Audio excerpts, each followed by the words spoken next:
মধ্যপ্রাচ্যে ইরানকে ঘিরে চলমান সংঘাত আরও বিস্তৃত আকার ধারণ করেছে। এবার ইরানের হামলায় কুয়েতে একটি চীনা প্রতিষ্ঠানের ভবনে কর্মরত একজন নিহত হয়েছেন। অন্যদিকে যুক্তরাষ্ট্রের বিমান হামলায় ইরানের কেশম দ্বীপে একটি আবাসিক ভবন ধ্বংস হয়ে একই পরিবারের দম্পতি ও তাদের 2 বছরের শিশু সন্তান নিহত হয়েছে। একই সময়ে ইরানের কিশদ্বীপ, বুশেহর এবং তেল সমৃদ্ধ খুজেস্তান প্রদেশের একাধিক স্থানে বিস্ফোরণের খবর পাওয়া গেছে। যুক্তরাষ্ট্রের সামরিক বাহিনী জানিয়েছে তারা ইরানের ইসলামিক রেভলিউশনারি গার্ড কর্পসের কমান্ড সেন্টার, ড্রোন ঘাঁটি সহ কয়েক ডজন সামরিক লক্ষ্যবস্তুতে হামলা চালিয়েছে। এদিকে ইরাকে যুক্তরাষ্ট্র সৌদি অভিযানে ইরান সমর্থিত পপুলার মোবিলাইজেশন ফোর্সেসের অন্তত 20 সদস্য নিহত এবং 32 জন আহত হয়েছেন বলে দাবি করা হয়েছে। এতে 4 জন ইরানিও নিহত হয়েছেন।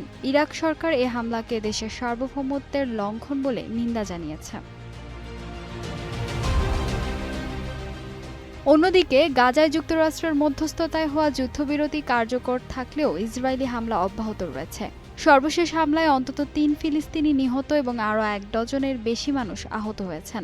মধ্যপ্রাচ্য জুড়ে সংঘাত ছড়িয়ে পড়ায় আঞ্চলিক নিরাপত্তা ও বৈশ্বিক জ্বালানি বাজারে নতুন করে উদ্বেগ তৈরি হয়েছে। ফাহিমা সুরভি, নিউজ ডেস্ক, গ্লোবাল টেলিভিশন।